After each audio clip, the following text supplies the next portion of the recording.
author of the Vedic literature. He's the original teacher and the original father also. One of his names is Prajapati, which means like the grandfather or the original ancestor of everyone. So Vyasadev's, his representative, gives the Vedic knowledge according to the parampara system, where the knowledge is passed down from guru to disciple in an unchanged way. And what guarantees that the knowledge is unchanged is that the disciple must attain self-realization. And it doesn't necessarily happen all the time that there is a fully realized successor available to the Acharya. For example, in our case, when Srila Prabhupada disappeared, none of his disciples were self-realized. Except, well, Jayananda, but Jayananda left his body. And Vishnu Jan was very close to being self-realized, but he disappeared mysteriously. So, at the time of Srila Prabhupada's disappearance, he ordered me, actually, to leave ISKCON and continue with my sadhana independently. And that after 25 years, then I should begin preaching. This was his exact instructions to me. So I followed those instructions. I left ISKCON. I went off by myself. I continued my sadhana. And then after 25 years, 1978 to 25 years later, it's 2003. Right? Exactly. So in 2001, I went to Kauai. And in 2002, I had Krishna Darshan in January 2002. And in 2003, I came back to the U.S. mainland. And in San Francisco, I had another experience revealing Narasimhadev as my Ishtadevata. So since that time, I have been completely self-satisfied. Atma Ram. That means, Atma means soul or self, and Ram means pleasure or satisfaction. So since that time, I have had no lack of self-satisfaction due to spiritual realization. So I decided to put my full time and energy into preaching, teaching this esoteric teaching. So all of this is simply the blessings of my spiritual master. The fact that we have such a nice internet presence, that we have so many books published, even Vedanta Sutra, the fact that we have so many nice disciples, especially these 4 boys here who dedicated everything to helping us preach. This is very wonderful.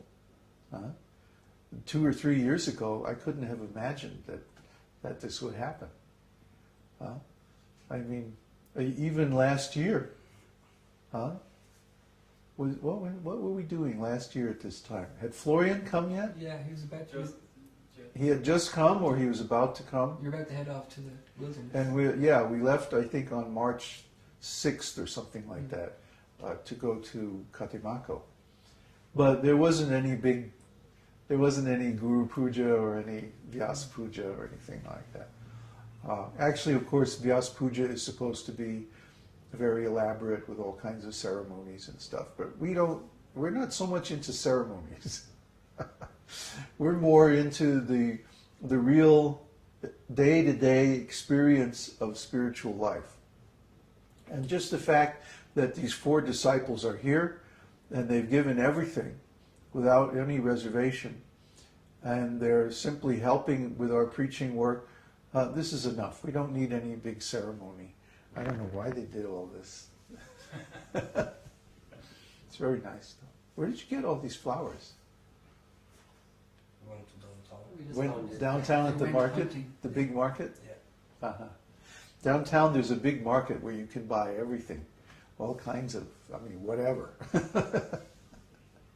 So I guess they must have sneaked the flowers in and hid them somewhere.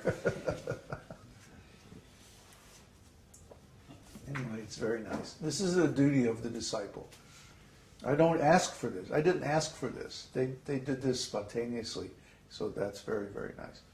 This is our mood. Spontaneous devotional service. In the Vedas, there's all kinds of rules and regulations.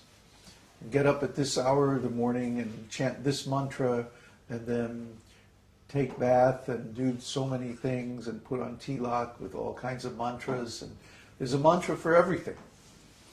And if you follow this Panchatriki Vidhi, then all day you're simply doing regulated activities and chanting mantras composed of the Mula mantra, the seed mantra, and then the holy name of the Lord. A bona fide mantra consists of 3 parts. A seed, and then a holy name, and then there's some service relationship. For example, whenever we offer something to the deities, we chant a mantra composed of a seed. A seed mantra is usually like Om, Kling, Hring, Shring, Aing, Hring, so many others. Shrong. And then the article is worshipped.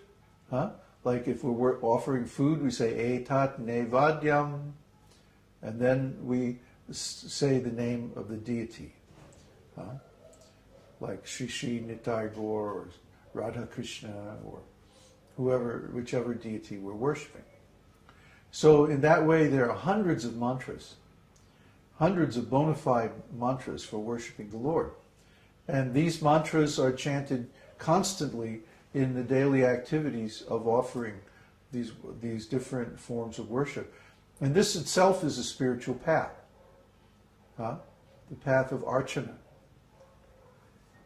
You know that verse? Shravanam, Kirtanam, Vishnaho, Smaranam, Vandanam, Dasyam. Vandanam means worship. So the path of worship, one of the 9 bona fide performances of devotional service, starting from hearing, chanting, remembering, like that, is this Vandanam, the ceremonial worship of the Lord. But in this age, Vandanam is very difficult to do. There's almost no one performing this Vandanam process accurately. According to Hari Bhakti Vilas, there are 3 standards or levels of worship of the Lord. You can worship with 8 items, you can worship with 16 items, or you can worship with 64 items. And of course the worship with 64 items is very elaborate, very expensive. Practically only a king would be able to support it. You know, a whole kingdom, the resources of a whole kingdom would have to be pooled to build a beautiful temple and install beautiful deities and worship them according to the highest standard of Panchatriki.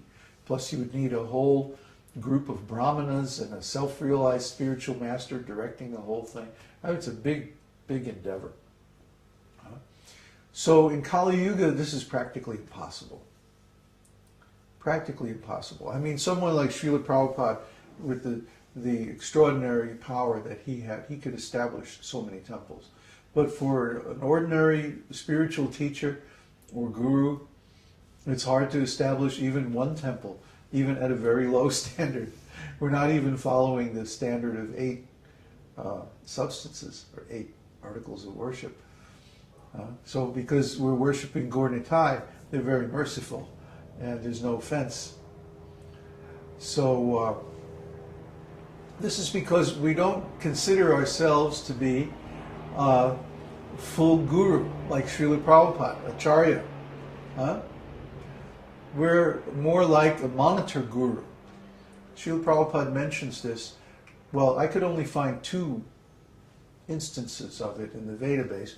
I remember at the time there were more conversations about this, but I think that they were taken out of the Veda base by my wonderful godbrothers because they don't like this idea of monitor guru. But it's very appropriate for us because we're all, from Western countries, Western civilization. We have no background in transcendental knowledge or spiritual life, no qualification, not even a nice family, So what can we say? How can we declare ourselves to be an acharya like on the level of Srila Prabhupada? That's not possible. So Srila Prabhupada mentions this fortunately it's in one of his books, Easy Journey to Other Planets, where he mentions there's a long list of different qualities of a devotee, and the number